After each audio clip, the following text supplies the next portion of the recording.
The fatal mistake. Captain Zwyxtal of the privateer vessel, Midnight Scavenger, considered himself an expert in risk assessment. After all, he hadn't survived 15 cycles of deep space piracy by being reckless. His crystalline exoskeleton flickered with patterns of confidence as he studied the cargo manifest they'd intercepted from the human supply vessel, Sweet Comfort. Just another routine supply run, he chittered to his first mate, Vreen, whose gelatinous form rippled with anticipation. The humans are getting careless, routing their ships through the Carina Nebula. The bridge crew, a motley collection of species from across the galaxy, worked their stations with practiced efficiency. They had successfully disabled the human vessel's engines with a precise ionic pulse, their specialty. No casualties, no mess, just clean profit. Boarding party reports they've secured the cargo holds, Vreen burbled, their translator struggling to convey their excitement. But Captain, something seems odd about the manifest coding. These aren't standard military supplies. Zwyxtal waved a crystalline appendage dismissively. Humans use strange classifications. Remember the hot sauce incident? They label everything as if it were weapons-grade material. The cargo transfer was proceeding smoothly when First Engineer Krill X, a spindly arachnoid, skittered onto the bridge. Their pheromone glands were releasing distress signals. "Captain, we've made a terrible mistake," Krill X's mandibles clicked rapidly. "The cargo, it's not military supplies.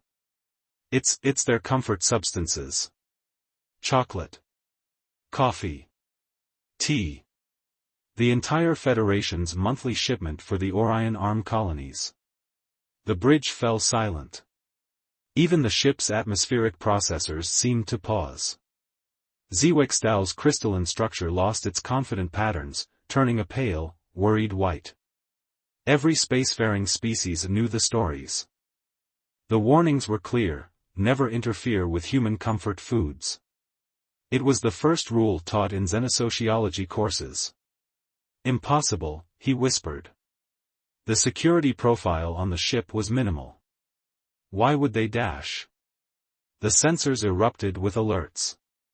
Space itself seemed to tear open as 5 human warships dropped out of hyperspace, their engines burning with that peculiar red glow that marked humanity's infamous fusion drives.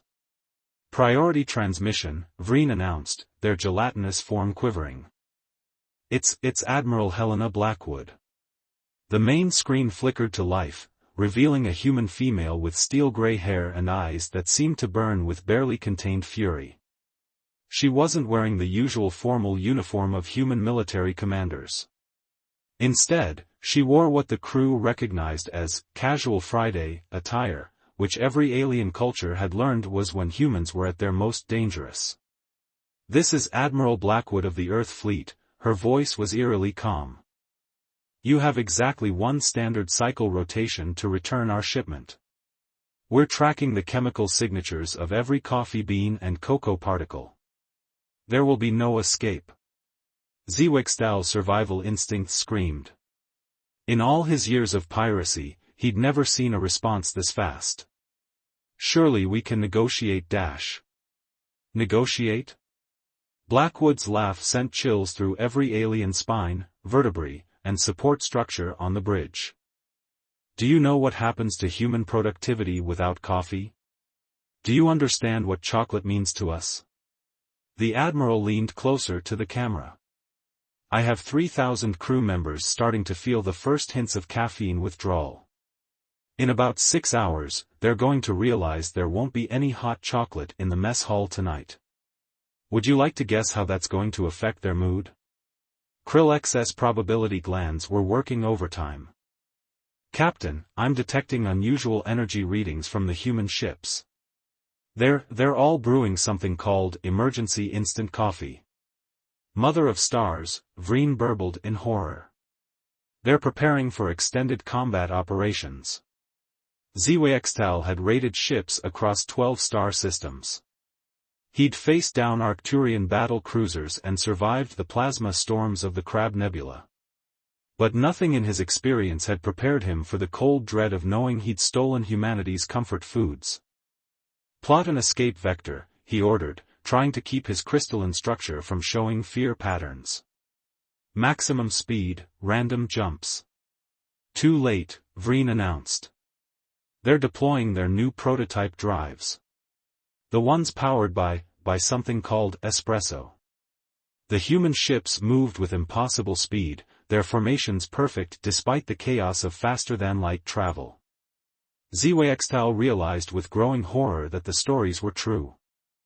Humans didn't just enjoy their stimulants, they had weaponized them. "Last chance," Admiral Blackwood's voice carried the weight of humanity's collective caffeine withdrawal. "Surrender our shipment, or we'll show you why Earth's gravity well produced the best space pursuit pilots in the galaxy." As his crew looked to him with various alien expressions of terror, Zwiextal realized he had only one choice. Sometimes, the best risk assessment was admitting you'd made a catastrophic error in judgment. "Prepare for immediate cargo transfer," he ordered. "And update the ship's manual. Under Things We Never Steal add a new primary directive: human comfort foods are absolutely, completely, and eternally off-limits." The lesson would be remembered. The story would be told in every spaceport and pirate haven. And somewhere in the vast bureaucracy of the Galactic Federation, a new regulation would be written, explaining in explicit detail why you never, ever steal a human's coffee and chocolate. Caffeinated fury.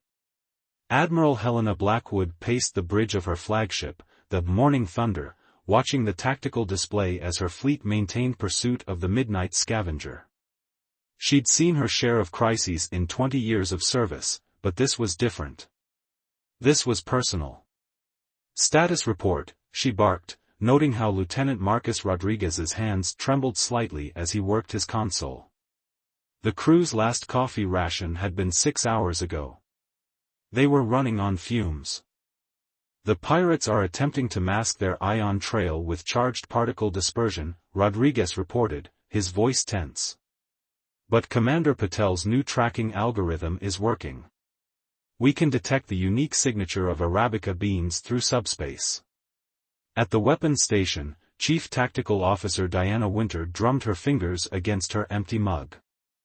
The entire bridge crew had collectively refused to remove their coffee cups, as if the mere presence of ceramic might ward off the growing headache of caffeine withdrawal. "I want options," Blackwood demanded. "Creative ones. The kind of thinking that only comes from a human brain desperately craving its morning fix." Winter's eyes lit up with the dangerous gleam of someone who had skipped their afternoon chocolate break. "What if we weaponize our need for caffeine, Admiral? Convert our desperation into an advantage?" "Explain." "The pirates don't understand what they've done. They think they've stolen supplies, but what they've actually done is create 3,000 highly motivated, increasingly irritable human beings who are all experiencing the early stages of withdrawal. We're not just pursuing them, we're pursuing them with the full force of humanity's collective craving." Lieutenant Commander James O'Neill, ship's engineer and self-proclaimed coffee artisan, spoke up from his station. "The emergency instant coffee reserves are helping, but they're not the same. It's like trying to power a fusion drive with alkaline batteries." His Irish accent grew thicker with stress. "But I might be able to modify our sensor arrays to tap into that need." Blackwood raised an eyebrow. "You want to weaponize our caffeine withdrawal?" "Think about it," O'Neill continued, his eyes showing the particular madness that came from substituting instant coffee for his usual triple espresso. "Humans have a unique biological response to these substances. We've integrated them into our culture, our military, our very way of life. The pirates don't understand that they haven't just stolen cargo, they've stolen part of what makes us human." The tactical display updated, showing the Midnight Scavenger's desperate attempt to lose them in a dense asteroid field. Under normal circumstances, pursuit would be risky. But these weren't normal circumstances. "Admiral," Rodriguez called out, his voice carrying the edge of someone who hadn't had their morning mocha, I'm picking up chatter from the pirate vessel. They're trying to understand why we're pursuing them with such intensity. Their xenobiologists are apparently attempting to explain human dietary dependencies to their captain. Blackwood allowed herself a grim smile. They're about to learn that dependency isn't quite the right word. Lieutenant Winter, open a channel. The view screen flickered to life, showing Captain Zwickstahl's crystalline form, now clouded with stress patterns. Captain, Blackwood's voice carried the weight of 3,000 caffeine-deprived humans. I hope you're beginning to understand your situation. Those aren't just luxury items you've stolen. That cargo hold contains the very essence of human productivity. The fuel that drives our civilization. Surely there are other sources. Zwickstahl began. Other sources? Winter interrupted, her patience worn thin by lack of chocolate. That shipment contains the new Icelandic dark roast beans. The triple fermented Colombian reserve. The emergency Swiss chocolate rations. Do you have any idea how many baristas work to create those blends? O'Neill's console beeped urgently. Admiral, I've done it. I've modified our targeting systems to incorporate the crew's collective need for caffeine. The algorithms are being enhanced by our withdrawal symptoms. The tactical display transformed, showing targeting solutions that shouldn't have been possible.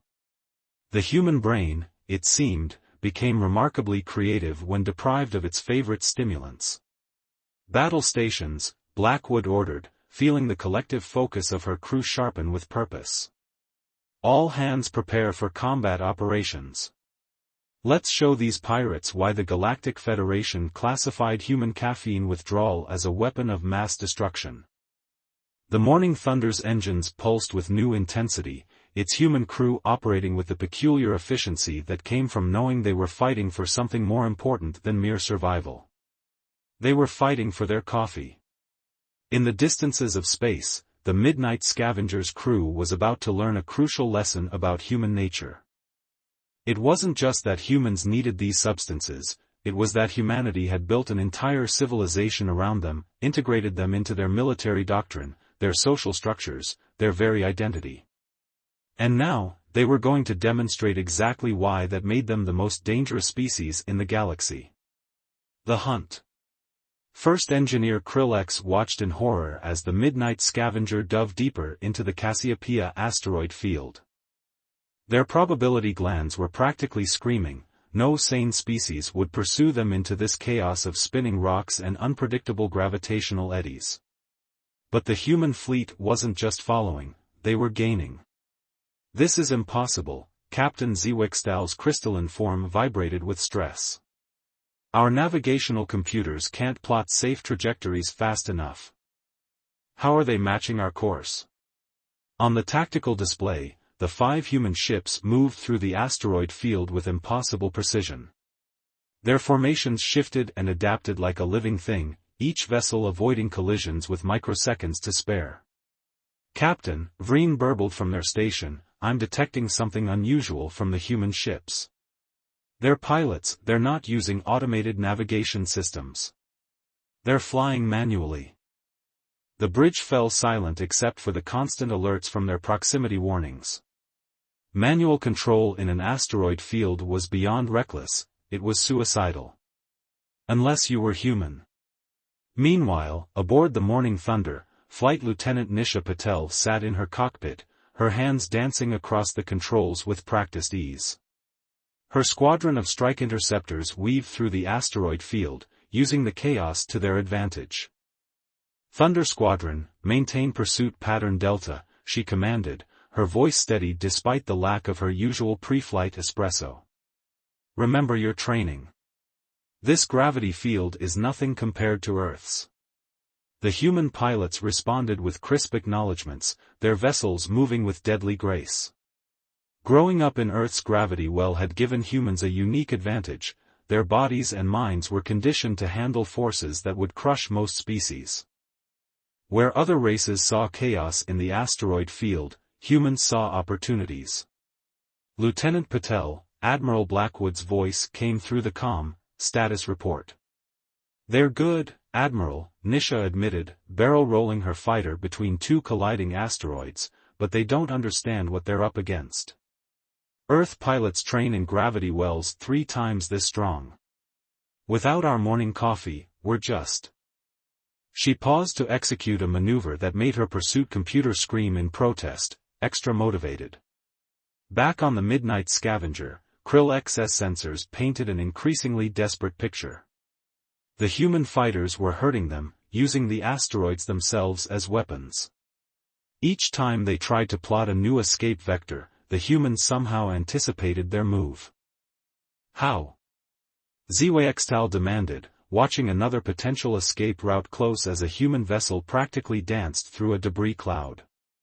"Their reaction times shouldn't be possible without AI assistance."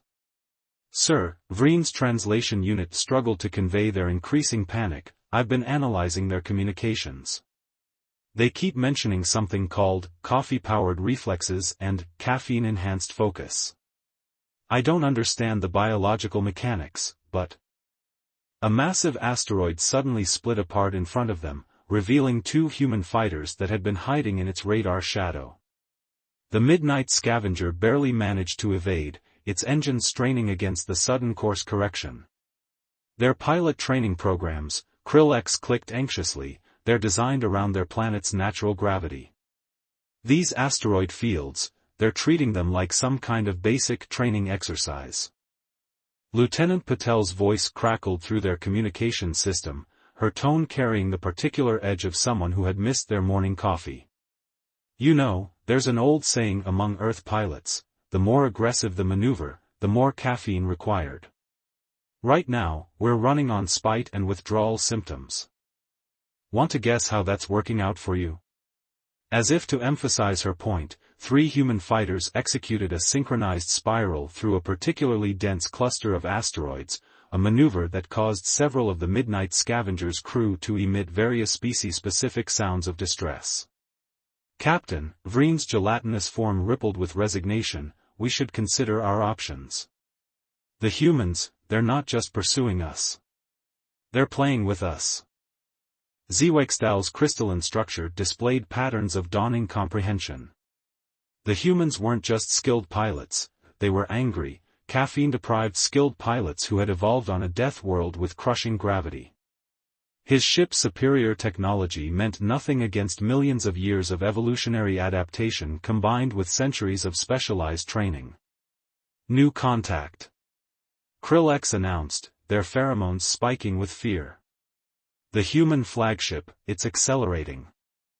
Their acceleration rates, they're exceeding our structural tolerance calculations." On the bridge of the Morning Thunder, Admiral Blackwood allowed herself a grim smile as she watched her crews perform. There was something almost poetic about it. The pirates had stolen humanity's coffee and chocolate, only to discover why humans needed those stimulants in the first place. The focus, the reflexes, the raw determination that had evolved on a high-gravity death world. All of it now directed at a single purpose. "Combat teams, prepare for boarding operations," she announced, knowing her caffeine-deprived Marines were probably already suited up and eager for action. "Let's remind the galaxy why humans are classified as pursuit predators." The Midnight Scavenger's crew was about to learn another fundamental truth about humanity: the only thing more dangerous than a human with coffee was a human trying to get their coffee back. Breaking point. Station Master Xyloff of Deep Space Trading Post 47 had seen many desperate situations in his centuries of service. But watching a caffeine-deprived human fleet surround his station while pursuing a ship full of panicked pirates was definitely a first. "They're requesting emergency docking," his assistant Tull reported, all 6 eyes blinking nervously. "The Midnight Scavenger claims right of sanctuary under Galactic Trade Federation laws." Xyloff's bioluminescent patches pulsed with concern as he studied the tactical display. The human fleet had taken up positions around his station with disturbing precision, their weapons powered down but their engines still hot. Their captain had sent what their culture called a strongly worded message. "Play it again," he ordered. Admiral Blackwood's face appeared on the main screen.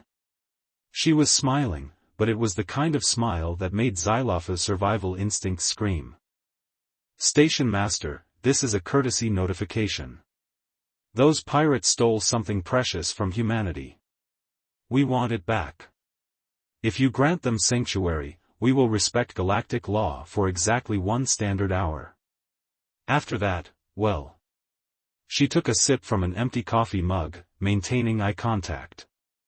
I have 3,000 humans entering stage 2 of caffeine withdrawal.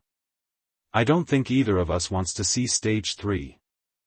In the station's main conference room, Captain Zwextal's crystalline form showed stress fractures as he faced Admiral Blackwood across the negotiation table. The human's calm demeanor was somehow more terrifying than any display of anger. Perhaps we could discuss compensation? Zwextal suggested. The value of the cargo dash. Value? Lieutenant Winter stepped forward, her hand clenching an empty chocolate wrapper. You think this is about money? That shipment contained the last of the Martian Dark Roast Special Reserve. Do you know how hard it is to grow coffee in Martian gravity?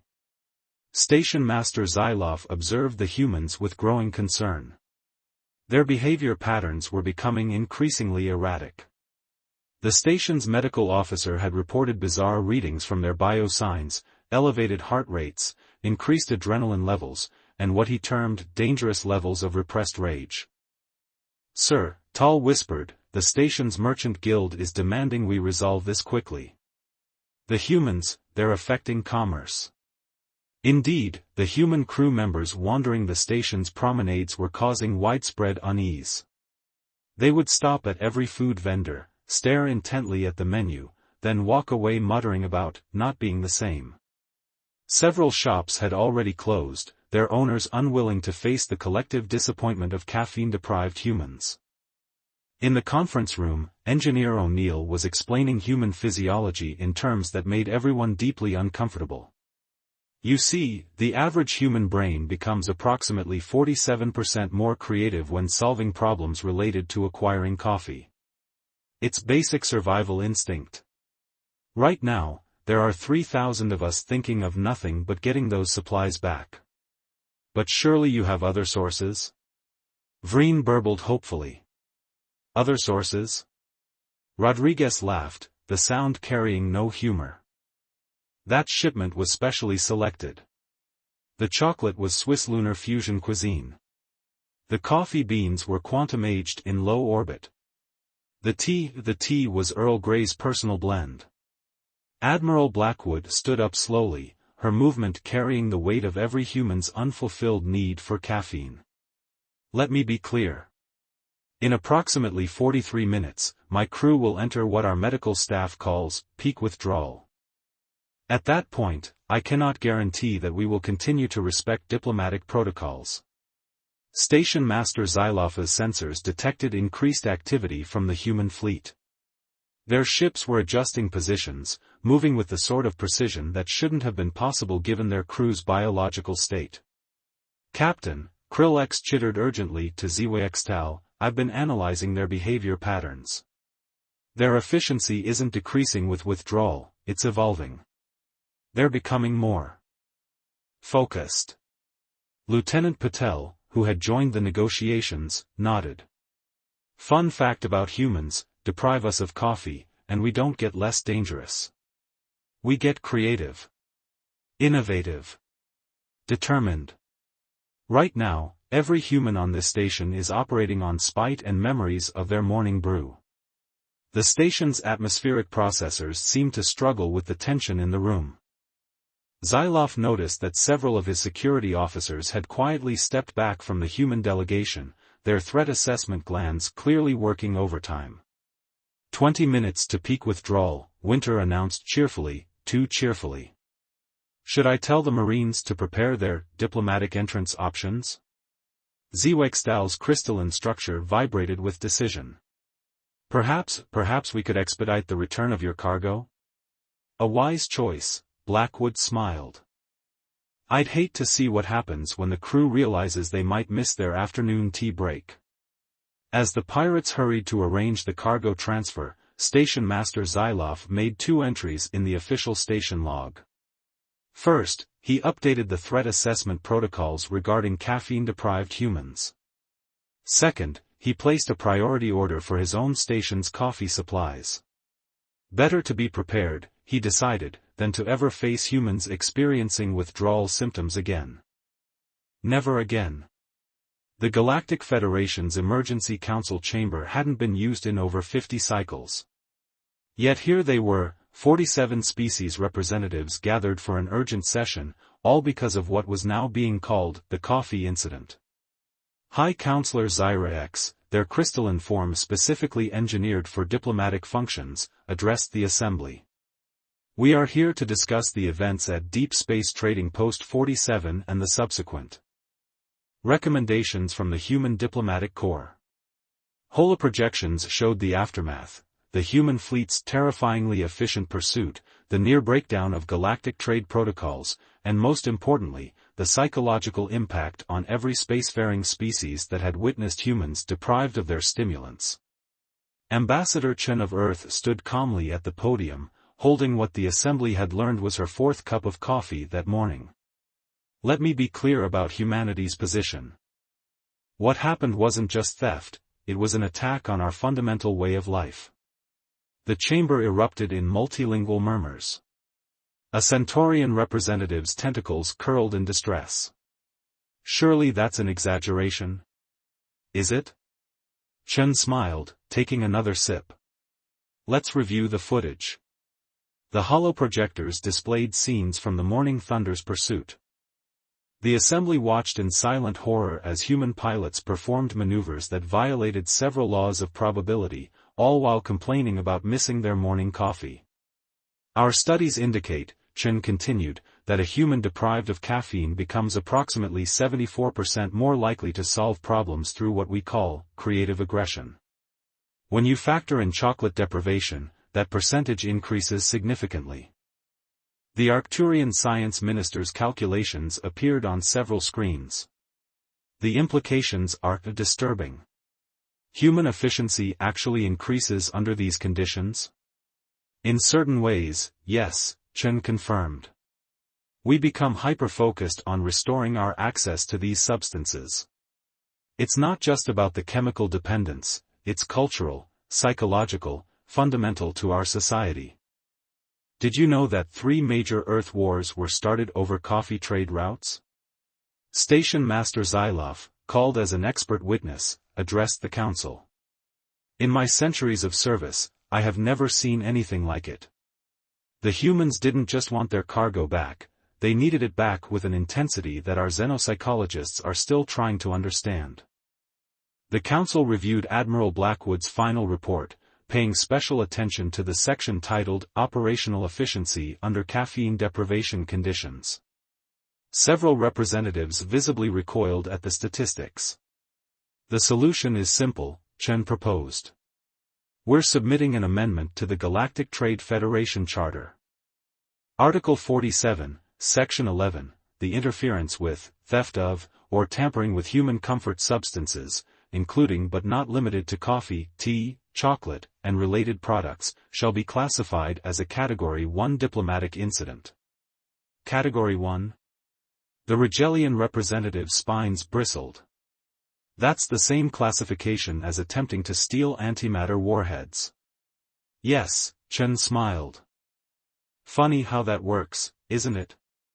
The council chamber's AI displayed the final incident report from Deep Space Trading Post 47. The footage showed the human fleet's Marines, operating on nothing but spite and memories of morning coffee, preparing for what they had termed a caffeine recovery operation. The pirates' immediate surrender had probably saved several star systems worth of diplomatic incidents. Admiral Blackwood's final message to Captain Zyxtal played for the assembly: let this be a lesson. You didn't just steal cargo, you threatened the very fuel that powers human civilization. Next time, try stealing antimatter. It's safer. The vote was unanimous. The new regulations were entered into the Galactic Charter, along with a series of mandatory warnings about human biochemistry and its relation to various terrestrial beverages and foods. In the years that followed, the incident became a standard part of xenobiological education. Space piracy statistics showed a marked decrease in attacks on human supply ships, especially those marked with the new caffeine cargo warning symbols.